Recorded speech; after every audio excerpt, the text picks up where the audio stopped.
when it comes to religion, it's a sturdy, solemn no. So personally, I just believe like they're a form of controlling people. Specifically, the Christian religion. I'm not a big fan of that. Part of me does believe that there is a strong possibility of a god or gods. There's too many blurred lines, too many grey areas. You're trying to answer this, but it's just another answer. For a long time growing up, I used to go sit with my legs crossed and sing Jesus hymns. You know, he's got the whole world in his hands. It is quite surprising to me that I've grown up and gone down the path that I've chosen, considering all the influence I've had in my life. I just had a good conversation with a young man. He was a very pleasant. It was a very pleasant conversation. We spoke quite openly. He was quite honest with me. He was born in a Roman Catholic upbringing. Now an atheist, believes in science, and to a large degree, what puts him off from religion and faith is seeming corruption, the fact that religious people don't follow up with their lives what they preach, which I understand. And yet I try to convey to him that there is a truth behind even those failings, a faith that is wonderful, especially in light of what God did for us, the fact that He does exist, and He proves His existence in His Son Jesus Christ, who came, and not just came, but He died for our sins, and He offers us reconciliation to Him so that we may have hope of eternal life in Him. So thank you for that conversation, young man, and I really hope if we maybe our paths cross again, we can continue sharing, and I would love to tell you more about this God that I believe in, that I came to believe in, why that is the case, answer any questions you may have, and just really introduce you to my own Lord and Savior. So thank you, and for everyone, God bless you. Thank you again. Leave a comment, and see you next video.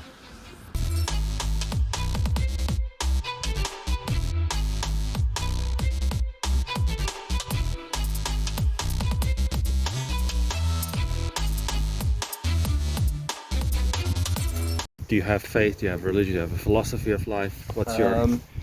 I firmly, like, when it comes to religion and any of that, I'm a non-believer in most of them, from top to bottom. Like, the whole idea of God to me is a polite way of describing it. I see it's quite preposterous. Okay. Is not, it doesn't quite make sense. And when I'm asked by religious believers, where do I believe we come from, and that my answer is always leaning towards the current modern day scientific theories, the theory of evolution. I believe in that. I believe, although the Big Bang Theory hasn't been proven to me, I accept the answer as being good enough for my life at the moment. I couldn't prove it, and I'm sure maybe in my lifetime there might be a better answer, or it might come out, but when it comes to religion, it's a sturdy, solemn no. Sturdy, solemn. That's fair. And that understanding that you have of the modern scientific position on how we sort of came about.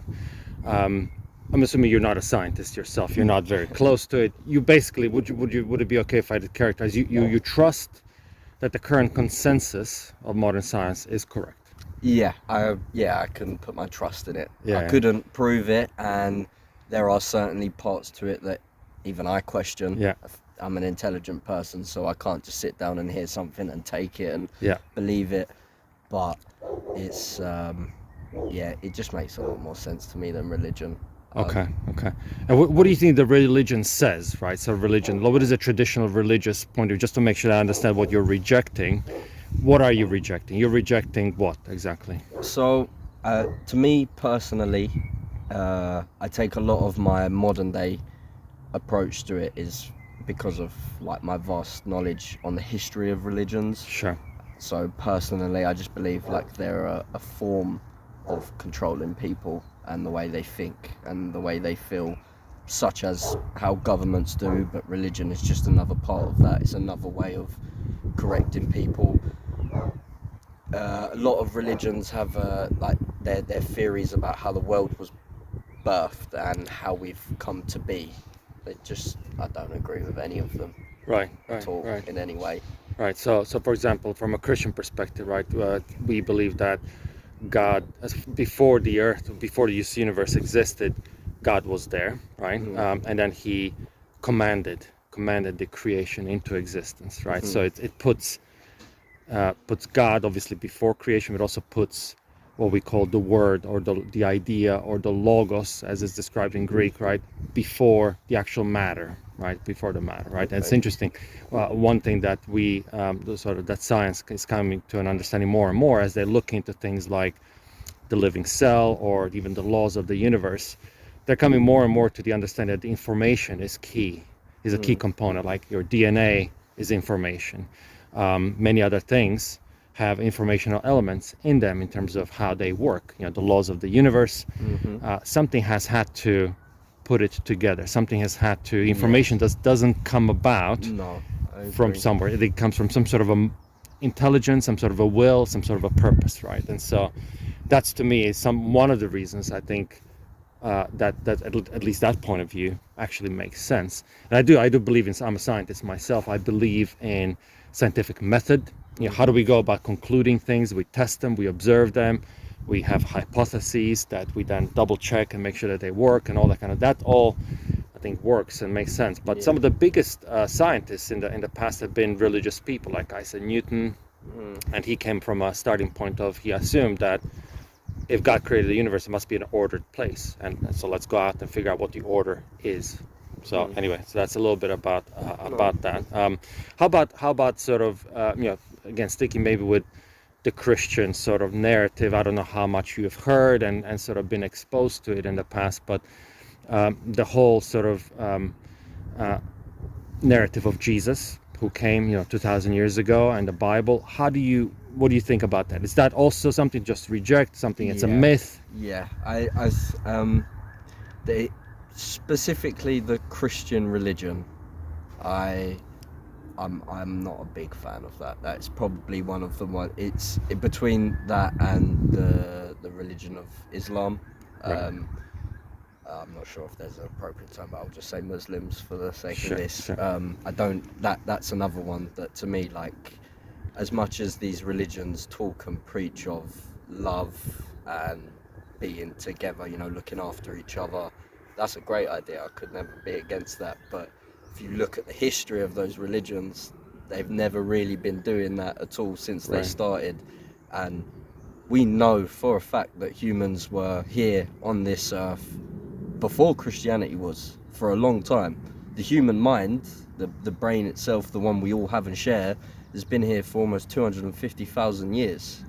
It's only in the last 10,000 that we've really been picking things up, farming and whatnot. That's new modern inventions. It's come along with reading and writing.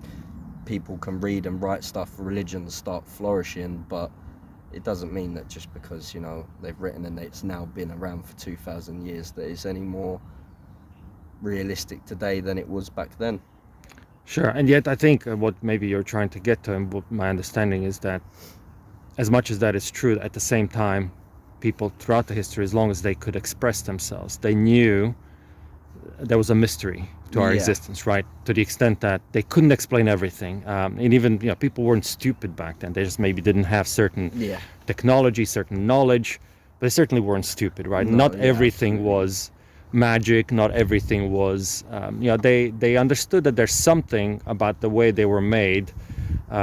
They needed food, obviously, to live, but they also had a spiritual component to them, right? And so perhaps that's maybe where so many religions in the world came about, is we're trying to find out an answer. What is that spiritual desire that we have, and where does it come from, and how do we fulfill that need and desire? Do you see that a little bit in yourself maybe, and also in the world? In myself, it's like specifically to me personally, like all my family and my friends, I, for obvious reasons, don't associate myself with people that are strictly religious, because I will do things in my day-to-day life that they might not agree with.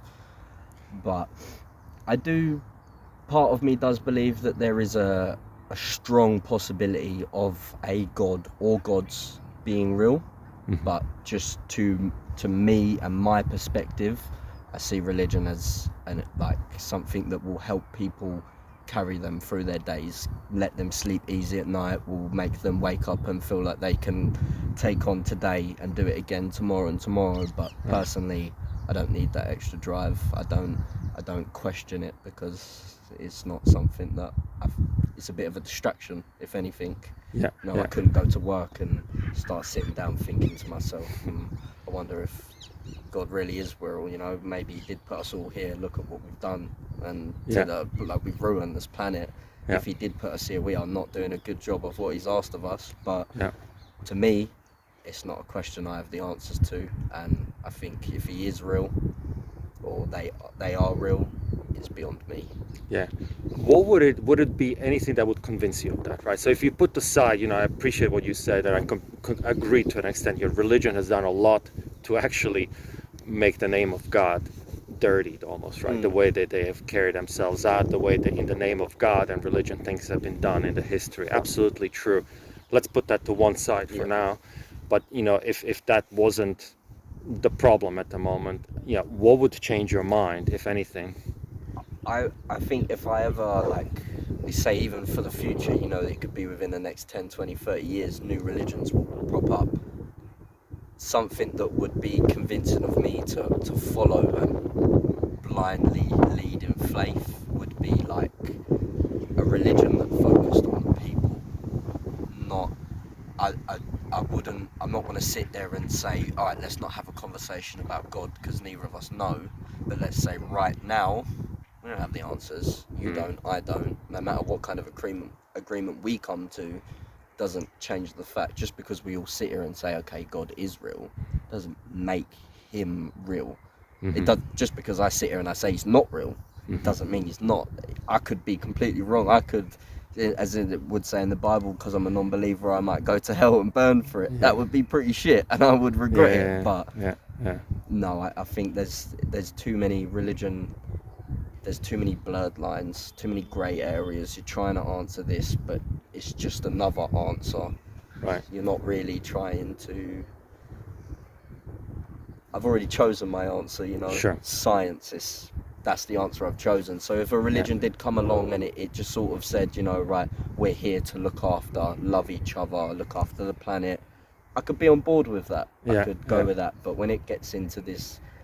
the past and the gods and stuff, I just question it too much. Okay, fair. Now, if there was a God, and let's say that there's a judgment at the end of this world, what do you think? How would you fare? How would you do? According to, let's say, Christian worldview, where do you think you would end up? You mentioned something a little bit, right? That you would, because as you're not a believer, that you would end up in hell. How do you understand that concept? I believe so. Obviously, you have good and bad.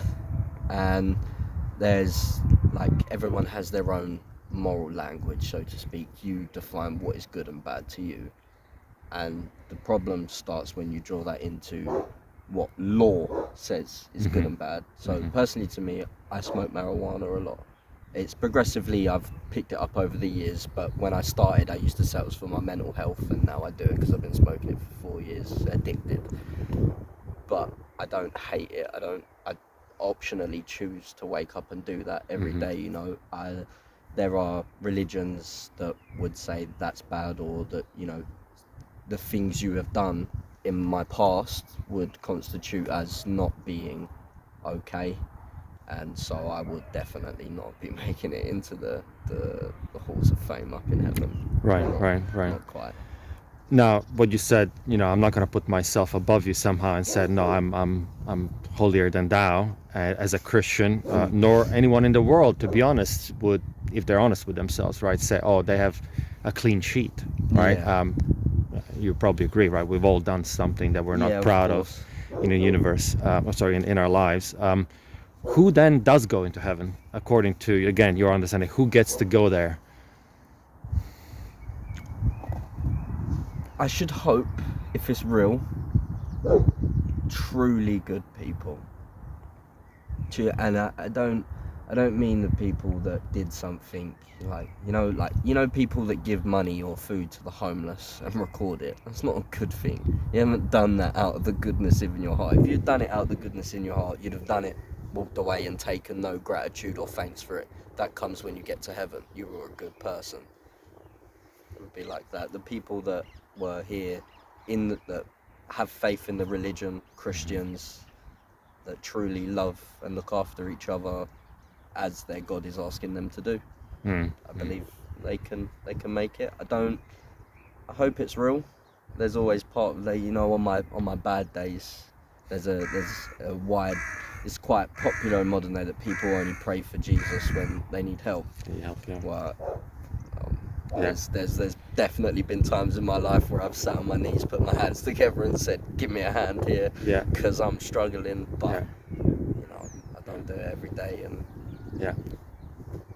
now I resonate with you on that point. I mean, I would say myself, right, my journey, just a little bit, just to share, I wasn't a Christian always.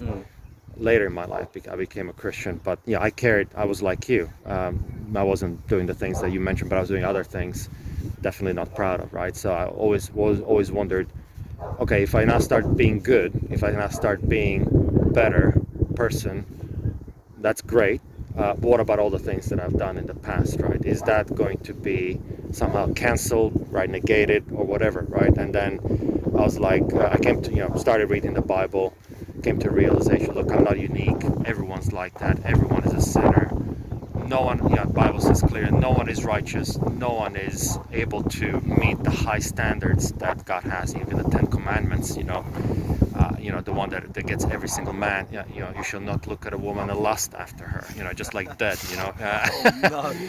and it's kind of like who can stand, right? But the part that got me, right, was that God doesn't leave us there. He doesn't leave us in that desperate state, in that state of utter, we're just destined for hell. But he sent himself, right? He sent his own son, Jesus. The reason we believe Jesus came was to die, right? So the payment of the punishment that we deserve, he took it upon himself, right? And that's interesting, right? That Christianity is unique in that regard, whereas other religions would say, well, look, you just have to try harder. Maybe you need to say more prayers. Maybe you need to go to the temple more often. Maybe you need to go to a pilgrimage. Maybe you need to go give to charity. You need to work on yourself. A lot of religions would say that. Christianity would say that as well, but they would say, look, that's not what's going to get you into heaven. That's not what's going to deal with all the things that you've done in the past. Those things you cannot deal with. Those things God will deal for you, right? And he has, right? So we're going to be celebrating in a week's time, or Easter. What is Easter about? Well, it's a celebration of what we believe as Christians, that Christ has died for our sins, right? And then defeating death, he rose, right? He's alive today. We can have that relationship. We can have that knowledge of him, and he's alive, and he can still be our, he is still our God. He gives us that comfort and hope, and he actually gives us the ability to carry on and follow him. So that's kind of the difference, right? That is the difference that we have. That's called the good news. The good news is that not that we try harder and we gain somehow a ticket to heaven. We humble ourselves. We say, oh, I'm not worthy, nor can I be. But God, you have done it for me. Have you heard that kind of message? Have you heard that being explained in this way, or? Yeah, Okay. I have. I think it's quite surprising if, like, you were to look back on this, when you look back on this conversation and see what I've said. I went to a Catholic primary school. Right. So for a long time growing up, I used to go sit with my legs crossed and sing Jesus hymns. He's got the whole world in his hands. It is quite surprising to me that I've grown up and gone down the path that I've chosen, considering all the influence I've had in my life.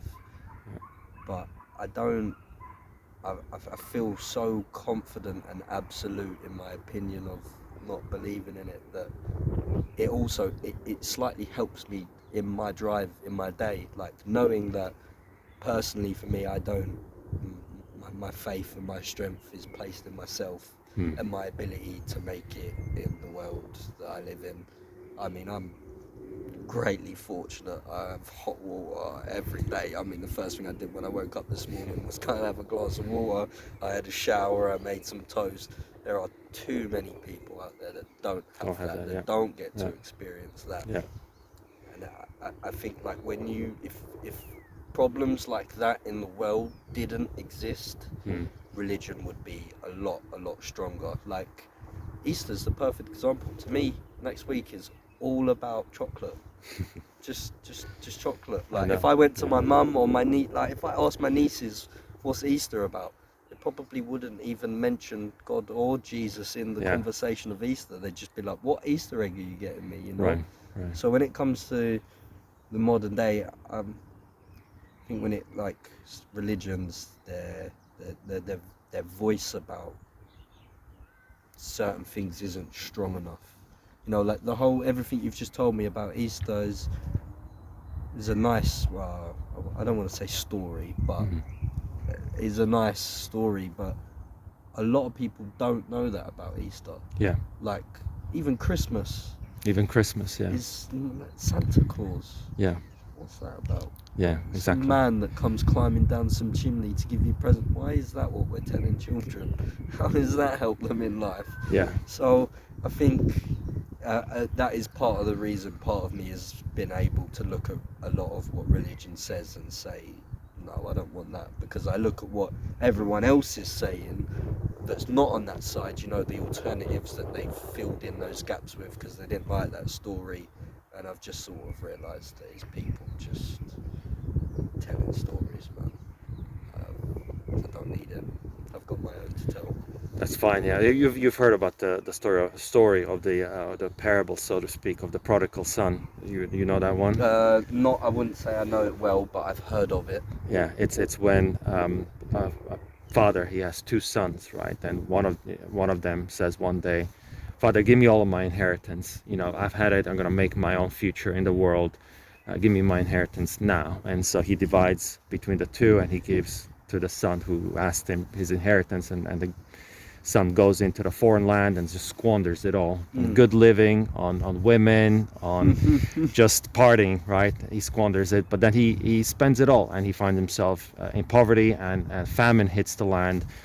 He even tries to get a job as feeding pigs, which in Jewish culture was a big no-no, but he was willing to get himself down to that level that he was even willing to do things that his culture would never allow to be done, but he'd done that. But then he came to, and he said to himself, "Why am I doing this? If I'm going to be doing these horrible jobs, I might as well go back to my father and ask for him to employ me. I'll be his servant, I'll be his slave." So he comes back to his father's area, at his household, and his father sees him on the horizon, and his servants notice, "This is your son," and he says, quickly, "Give my best robe, get the ring, give it to, this is my son, he's come back home. He was dead and now he's alive, he's come back to me," and he's accepted home as a son because he's come back.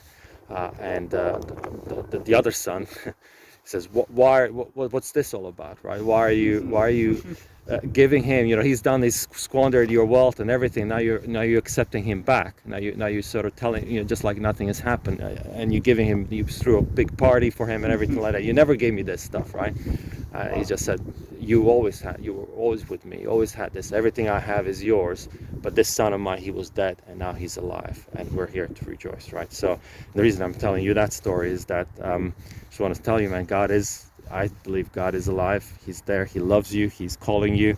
Maybe even this conversation is a little bit of just a reminder of how much he's asking you, and maybe that first thing that you heard about him, he's trying to kind of remind you, maybe you'll come back home one day. He's always willing with open arms to wait for you and accept you. It doesn't matter what you've done. He just wants you as a person. He doesn't want you to go into a church or start doing religious things. He wants us. I think that's how he did for me. So that's a little bit of the thing I'm just going to leave you with. It's all right. If I ever change my mind, I'll come and say thank you. No problem. Yeah, I appreciate. I have taken in everything you said. Yeah, and I appreciate your honesty. I really appreciate your time as well. Yeah, thank you very much. No worries. Yeah. Thank you.